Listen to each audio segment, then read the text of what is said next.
Hello friends, welcome back to our YouTube channel RS study point. और आज हम discussion करने वाले हैं क्लास 8th एनसीईआरटी के चैप्टर जो हमारा फर्स्ट चैप्टर रहेगा रैशनल नंबर के बारे में डिटेल से हम डिस्कशन करने वाले हैं। तो लास्ट तक वीडियो को देखते रहिए और अगर वीडियो पसंद आए तो चैनल को जरूर सब्सक्राइब करें। ठीक है, अब देखिए हम करते हैं स्टार्ट अपना जो फर्स्ट चैप्टर है क्लास 8th का। क्लास 1 होने वाली है हमारी। चैप्टर का नाम हमारा है रैशनल नंबर। ठीक है, और हिंदी और इंग्लिश दोनों मीडियम में हमारी क्लास होने वाली है तो आपके लिए सुटेबल होगी। देखिए रेशनल नंबर हमारा जो है वो चैप्टर है। अब रेशनल नंबर के बारे में पढ़ने से पहले हमने प्रीवियस देखिए 6th 7th क्लास में हमने पढ़ा है नंबर्स के बारे में। ठीक है, डिटेल से हमने डिस्कशन की थी। अब देखिए क्लास 6 में भी हमने नंबर्स के बारे में पढ़ा है, जैसे नंबर्स कितने टाइप के होते हैं, नंबर्स होते क्या हैं। ठीक है, नंबर्स हमने पढ़ा है कि कोई भी डिजिट मिलके नंबर्स का निर्माण करती है। ठीक है, कोई भी 2 डिजिट मिलके नंबर बनाती है, 3 डिजिट मिलके नंबर बनाती है। ठीक है, उसी प्रकार हमने नंबर्स के टाइप भी अलग अलग टाइप देखे थे, जैसे नेचुरल नंबर कौन से होते हैं, होल नंबर कौन से होते हैं, इंटीजर्स कौन से होते हैं, रेशनल, इरेशनल, सभी के बारे में हम डिटेल से डिस्कशन करेंगे। तो देखिए सबसे पहले पढ़ने से पहले हमारे पास हेडिंग आती है नेचुरल नंबर। ये थोड़ा सा मैं नंबर्स के बारे में डेमो दे रहा हूँ ताकि आपको जो ये चैप्टर पढ़ने में आसानी हो। ठीक है, तो देखिए सबसे पहले हमारे पास आता है कि नेचुरल नंबर कौन से होते हैं। अब नेचुरल नंबर कौन से होते हैं हमने पढ़ा कि जो भी हमारे पास काउंटिंग नंबर होते हैं वे सारे के सारे नेचुरल नंबर होते हैं। तो नेचुरल नंबर को हम कैसे लिखेंगे, जो हमारे पास काउंटिंग नंबर होंगे ना, काउंटिंग जो नंबर होंगे हमारे पास वो सारे के सारे नेचुरल नंबर होंगे। ठीक है, अब देखिए नेचुरल नंबर्स को साइन कैसे डिनोट करते हैं, कैपिटल एन से हम इसको डिनोट करेंगे। ठीक है, अब एन के इक्वल हम क्या लिख सकते हैं, काउंटिंग नंबर हमारी 1 से स्टार्ट होते हैं, 1 2 3 और एंड सो ऑन। ओके, ये हमारे क्या हो गए, नेचुरल नंबर हो गए। थोड़ा सा हम रिकेप देख लें ताकि हम रेशनल नंबर को आसानी से समझ सके। देखिए सेकंड हमारे पास आता है होल नंबर। होल नंबर क्या होता है, देखिए नेचुरल नंबर हमने 1 2 3 ऐसे काउंट कर लिए, हमारा जीरो रह गया बाकी, है ना। तो जीरो को इंक्लूड कर देंगे तो हमारे पास कौन से नंबर आ जाएंगे, होल नंबर आ जाएंगे। यानी होल नंबर को हम क्या बोलेंगे, natural number added with zero. ठीक है, अगर नेचुरल नंबर में हमने डब्ल्यू से इसको डिनोट करेंगे, जीरो को ऐड कर दिया, 0 1 2 3 एंड सो ऑन, तो ये हमारे पास कौन से हो गए, होल नंबर हो गए। ठीक है, हिंदी में इसको बोलते हैं प्राकृत संख्या जो 1 से स्टार्ट होंगे। ठीक है, और पूर्ण संख्या यानी 0 से स्टार्ट होंगे, होल नंबर हमारे 0 से स्टार्ट होंगे एंड सो ऑन यानी इनफाइनाइट तक जाते हैं। इसी प्रकार हमारे जो नेचुरल नंबर है काउंटिंग नंबर वो 1 से स्टार्ट होकर इनफाइनाइट तक जाएंगे। ठीक है, अब तीसरा हमारा आता है इंटीजर्स। अब इंटीजर्स क्या होते हैं, देखिए इंटीजर हो गए हमारे पास सारे के सारे होल नंबर। ठीक है, collection of whole number and their negative are called integers. ठीक है, अब मतलब क्या हुआ, इंटीजर्स को या तो आई से डिनोट करेंगे, आई से डिनोट कर दो एक बार। ठीक है, अब इंटीजर्स का मतलब होता है कि देखो हमने 0 से लेके 5 तक हम अगर काउंट करते हैं, 0 1 2 3 4 और 5, 0 से 5 तक हमने काउंट किया तो ये क्या हो गए, ये हमारे हो गए पॉजिटिव। ओके, ये हमारे क्या हो गए, पॉजिटिव इंटीजर। अब हमें नेगेटिव में आना है तो कितना आएंगे, 5 तक हमें माइनस में आना है तो -1 -2 -3 -4 और -5। तो इंटीजर्स नंबर कौन से होंगे कि 0 से लेके पॉजिटिव में जितने चलेंगे उतने ही हमें नेगेटिव में नंबर लेने पड़ेंगे, वो सारे के सारे इंटीजर्स नंबर होंगे। समझने के लिए आसानी ये होगी कि आपकी कि इंटीजर्स नंबर कौन से हो गए, 0 से आप पॉजिटिव चल रहे हो कितना भी 10 तक पॉजिटिव हुए। ठीक है, तो 10 तक हमें क्या आना पड़ेगा, नेगेटिव आना पड़ेगा। तो वो जो सारा कलेक्शन होगा ना हमारे पास वो क्या होगा, इंटीजर नंबर का होगा। ठीक है, अब हमारा फोर्थ वन आता है कि फ्रैक्शनल एंड डेसिमल। इसके बारे में थोड़ा सा डिटेल से हम डिस्कशन करेंगे कि फ्रैक्शनल क्या होती है। देखिए फ्रैक्शन का मतलब होता है हमारे पास जिसमें न्यूमरेटर और डिनोमिनेटर के रूप में कोई भी जो पार्ट दिया जाता है वो हमारा क्या होता है, फ्रैक्शन। ठीक है, अब फ्रैक्शन को किस टाइप लिखेंगे, जैसे हमने लिख दिया 1/2। ठीक है, न्यूमरेटर की वैल्यू कितनी है 1 और डिनोमिनेटर की वैल्यू कितनी है हमारी 2। ठीक है, तो जो नंबर्स न्यूमरेटर और डिनोमिनेटर की फॉर्म में लिखे जाएंगे वो क्या होंगे, फ्रैक्शन। ठीक है, अब फ्रैक्शन कोई भी हो सकती है, कोई भी नंबर हमारे पास हो सकते हैं।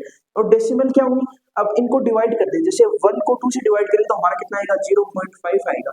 जो ये वैल्यू आएगी ना निकल के, ये वैल्यू हमारी क्या होगी, डेसिमल में होगी। यानी ये जो पॉइंट होता है, पॉइंट को क्या बोलते हैं, डेसिमल वैल्यू बोलते हैं। ठीक है, 1 प्लेस पे है तो 10 लगा दो, 2 प्लेस पे है तो 100 लगा दो, 3 प्लेस पे है तो 1000 लगा दो। ये हमने प्रीवियस क्लासेस में सीख लिया था। ठीक है, इसी प्रकार अब हमारा आएगा लास्ट में रेशनल नंबर, जिसपे हम डिटेल से डिस्कशन करेंगे क्योंकि चैप्टर का नाम ही हमारा क्या है, रेशनल नंबर, ठीक है।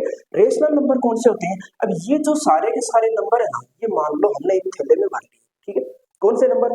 Natural number, whole number, integers, fraction, decimal, ये सारे के सारे हमने एक थैले में जमा कर लिए, इकट्ठे कर लिए, तो क्या हो जाएंगे ये सारे के सारे जो हमारे पास कलेक्शन बना, वो कलेक्शन कौन सा होगा? रेशनल नंबर का कलेक्शन होगा, ठीक है। यानी ये जो सारे नंबर है ना, ये किसमें शामिल होंगे? रेशनल नंबर में। अब हमारे पास कुछ कंडीशन आती है कि रेशनल नंबर को कैसे तो डिनोट किया जाता है, कैसे उनको नंबर लाइन पे शो किया जाता है, तो वो हम आगे नेक्स्ट स्लाइड पे पढ़ेंगे। अब देखो हम टॉपिक पे डिस्कशन करने वाले हैं कि हमारे पास रेशनल नंबर का टॉपिक है, वो रेशनल नंबर अब होते क्या है वो हम समझेंगे। तो रेशनल नंबर कौन से होंगे? देखिए अभी तक हमने सारे नंबर्स देख लिए, नेचुरल को एन से डिनोट किया, काउंटिंग नंबर आ गए, होल नंबर को जीरो से स्टार्ट कर दिया, साथ में काउंटिंग नंबर ऐड कर दिए, इंटीजर्स में क्या लिया? जीरो को इंक्लूड कर लिया, पॉजिटिव गए, नेगेटिव गए, वो इंटीजर हो गए। अब हम समझेंगे कि रेशनल नंबर में कौन से नंबर रखेंगे। तो रेशनल नंबर में सबसे पहले तो रेशनल नंबर की अगर डेफिनेशन देखें तो numbers which can be express on P by Q form, ठीक है। यानी वे सारे नंबर जिन्हें हम पी बाई क्यू की फॉर्म में एक्सप्रेस यानी रिटर्न कर सकते हैं, ठीक है। यानी पी बाई क्यू की जो फॉर्म में जो नंबर होगा हमारे पास, वो सारा रेशनल नंबर होगा। अब अगर नहीं समझे कि ये पी बाई क्यू क्या है, तो ये भी देखेंगे जहां हमारा वेयर पी बाई क्यू क्या होता है, ठीक है। देखिए वेयर पी एंड क्यू क्या होता है? इंटीजर्स होते हैं, ठीक है। अब इंटीजर्स का मतलब ये पॉजिटिव नंबर भी हो सकता है, नेगेटिव नंबर भी हो सकता है और जीरो भी हो सकता है, ठीक है। एंड एक हमारे पास इसकी शर्त होती है क्या? कि क्यू है वो नॉट इक्वल टू जीरो होगा। अब एक बात बताइए, मैंने कोई भी एक फ्रैक्शन वैल्यू रख दी आपके पास 1/2, ठीक है। अब 1/2 की अगर मैं बताऊं, आपसे पूछूं कि क्या ये रेशनल नंबर है, तो आप क्या कहोगे? सर ये पी बाई क्यू की फॉर्म में लिखा हुआ है, इसलिए ये क्या हो गया? ये रेशनल नंबर हो गया, this is an rational number, ठीक है। अब क्या यहाँ पे p की वैल्यू कितनी है? 1 है, q की वैल्यू कितनी है? 2 है, ठीक है। यानी जो नंबर p बाई q की फॉर्म में हम एक्सप्रेस कर सकते हैं उसे हम क्या बोलते हैं? रेशनल नंबर, ठीक है। अब देखो रेशनल नंबर ये हो गया। अब अगर मैंने कंडीशन यहाँ पे कंडीशन की है कि q है वो जीरो नहीं होना चाहिए हमारे पास।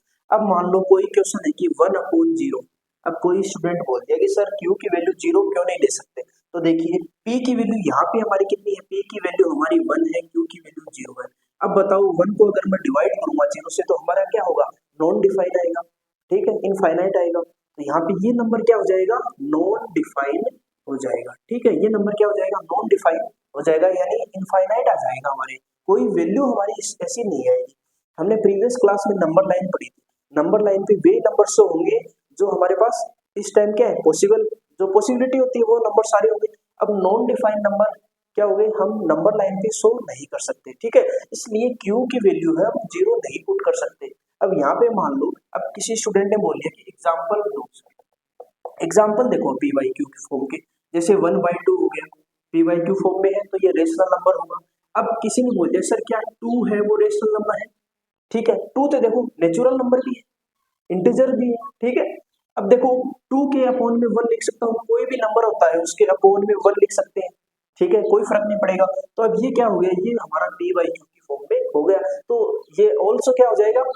This is also a rational number, ठीक है। तो ये हमारे क्या हो गए? Rational number. डेफिनेशन क्या पड़ी? जिन नंबर को हम पी बाई क्यू की फॉर्म में एक्सप्रेस कर सकते हैं, लिख सकते हैं, वे सारे के सारे रेशनल नंबर होंगे, ठीक है। जहाँ p और q क्या होते हैं? इंटीजर्स, दोनों इंटीजर होंगे और q not equal to zero होगा।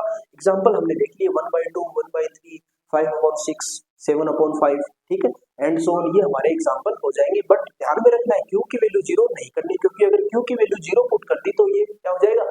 नॉन डिफाइंड हमारा हो जाएगा, ठीक है। तो अब देखते हैं नेक्स्ट इनकी प्रॉपर्टीज क्या होती हैं। नेक्स्ट क्लास में हम इनकी प्रॉपर्टीज के बारे में डिटेल से डिस्कशन करेंगे।